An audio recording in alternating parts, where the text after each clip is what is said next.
This video is sponsored by Card Kingdom. You can visit their store by using my referral link in the description below.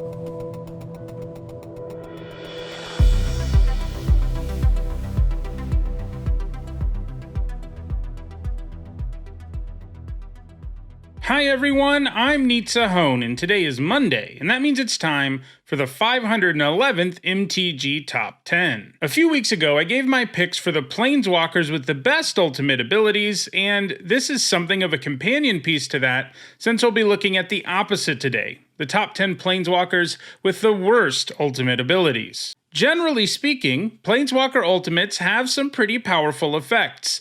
After all, an ultimate is an ability that requires the most loyalty for a Planeswalker to use. However, some Planeswalkers really have underwhelming ultimate abilities, and when you read them you think, really? That's all I'm going to get? And those are the kinds of cards on this list. Now, having a bad ultimate ability does not necessarily make a card bad. In fact, 7 of the cards on this list are played or have been played at least some in competitive Magic. So for a lot of these cards, the other abilities are good, but the ultimate isn't. So a lot of the time when you play one of these Planeswalkers, you just keep using the other abilities, even once you have enough loyalty to use that ultimate ability. But yeah, the point is, this isn't about cards being bad, just about how underwhelming a loyalty ability is in a vacuum. For a Planeswalker to make this list, it had to have an ultimate ability. Not all of them do, believe it or not. I also excluded any sort of ability that a Planeswalker can use immediately, even if it does cost the most loyalty of any of that Planeswalker's abilities. It doesn't really feel like an ultimate to me unless you're doing a little bit of work to get to the required loyalty. Lastly, I also excluded Planeswalker deck Planeswalkers, as these are intentionally powered down cards and it would have made the list a lot less interesting. Alright, let's dive in with my picks for the 10 worst Planeswalker ultimate abilities. At number 10, it is Doven, Grand Arbiter. His ultimate has a whole lot of words, but basically, it lets you draw 3 cards. And yes, you do select those cards from the top 10 cards of your library, so you are likely to draw some pretty useful cards, but it takes a ton of loyalty and doesn't give you any sort of immediate advantage on board. Card advantage is great, but this ultimate isn't going to get close to winning you the game most of the time. There are a lot of easier ways to draw 3 cards in Magic. At number 9, I have Dak Faden. At first blush, his ultimate seems pretty sweet. I mean, he lets you steal any permanent that you target, and stealing permanents is one of the best things you can do in all of Magic. So in theory, that all sounds really nice, but in practice, it just doesn't do anything except in a deck that's really built to abuse his ability. And you don't generally build decks to abuse a Planeswalker's ultimate ability.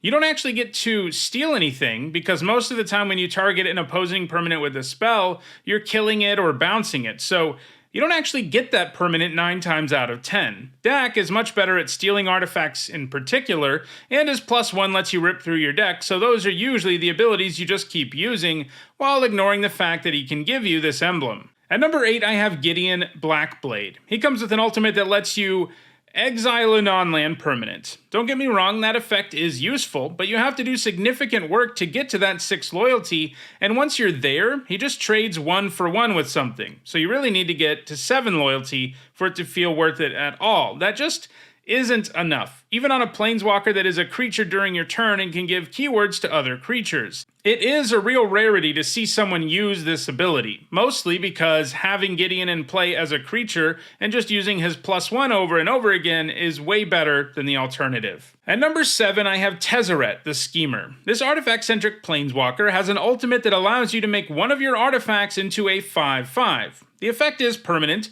which is pretty nice, and it even synergizes with his +1, which generates Ethereum tokens, but I expect an ultimate to win me the game. This one can do that, but it takes a pretty long time.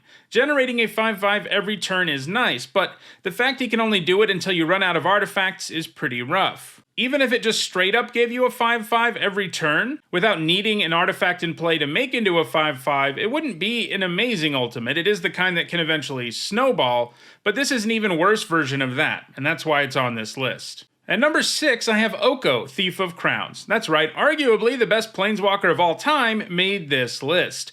Oko has 2 great abilities that allow him to raise his loyalty, and then a really underwhelming ultimate. He lets you exchange control of an artifact or creature you control with a creature an opponent controls with 3 or less power. Now, that does synergize nicely with his +2 and +1, as you can give them a food and then take their creature, or you can turn their creature into a 3/3 and then steal it, but why would you ever stop using his other abilities when they're just better? Especially the +1. Turning an artifact into a 3/3 with no abilities is a big deal. You can do it with your own food, upgrade one of your creatures, downgrade an opposing one, and so on. That's far better than the restrictive permanent exchange he offers as his ultimate. Oko is a great example of how a bad ultimate can appear on a super powerful Planeswalker. At number 5, it is Wrenn and 6, another famously powerful Planeswalker, but man, that is one bad ultimate. For a mere 7 loyalty, you can make all of your instants and sorcery cards have Retrace if they're in your graveyard. Retrace, by the way, means that you can discard a land from your hand and pay the cost of a spell in your graveyard to cast it. One cool thing about that is that it doesn't work like Flashback. The card doesn't get exiled when you cast it this way, it just goes back to the graveyard, so you can theoretically keep casting the same thing. However, no one ever uses this ability, not when they can raise Wrenn's loyalty to return powerful utility lands every single turn. Getting Wasteland back every turn is going to be far better than casting a spell from your graveyard is 9 times out of 10. At number 4, it's Ajani, Mentor of Heroes. His ultimate can gain you 100 life, and yeah, that is a lot of life, but it doesn't actually impact the board in any real way, and if you were losing the game when you use this ultimate, you're probably still going to be losing the game after you use it, and that makes it a really bad ultimate, because all it does is delay the inevitable. It's not that good at turning the game around for you. There are times where all that life can give you the traction you need to turn a game around, but most of the time you're just going to want to give your creatures those counters or draw cards with Ajani, as those are effects that can actually turn a game around for you. At number 3, I've got LOLF, Spider Queen. She was a powerhouse while she was in Standard, but not because of her ultimate. She gives you an emblem that makes it so when you have a creature do combat damage to your opponent, if they have lost less than 8 life that turn, they lose life equal to the difference. So, in other words, if one of her spider tokens hits your opponent, they will take 2 damage and lose an additional 6 life from the emblem, provided they haven't also been damaged by something else. While that might sound sort of impressive, the fact that the ability does absolutely nothing when you can't do combat damage with a creature is brutal, and the fact that it's capped at 8 life isn't so hot either. It just isn't that big of an upgrade from attacking your opponent normally, and when you can't attack them, it doesn't do anything. That's why people just keep spitting out spiders and drawing cards with LOLF without ever utilizing her ultimate. Just making 2 2/1 spider tokens with Reach and Menace is going to be more powerful than her ultimate in almost all situations. At number 2, it is Ashiok, Nightmare Weaver. Ashiok's ultimate lets you exile your opponent's hand and their graveyard, and you have to have 10 loyalty to do it. That just isn't an effect that will improve the game for you very often. Sure, if your opponent has a full grip of cards and you can completely disarm them with this, that feels pretty good. And if your opponent has a graveyard deck, you can maybe shut them down, but those are pretty big corner cases, and for that reason, you're usually just using Ashiok's +2 to mill out your opponent while simultaneously giving yourself more options for the -X ability.